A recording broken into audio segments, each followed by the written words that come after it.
We begin tonight with a man who is in jail suspected of driving drunk and crashing into a traffic signal in Corpus Christi. Police say they arrested him after he tried to get away as they were pulling up to the accident. It is our top story tonight.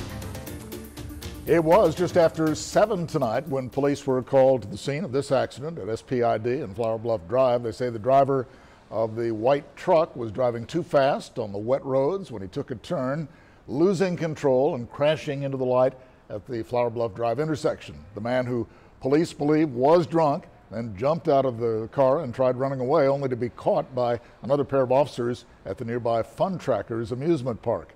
Again, he now faces DWI charges.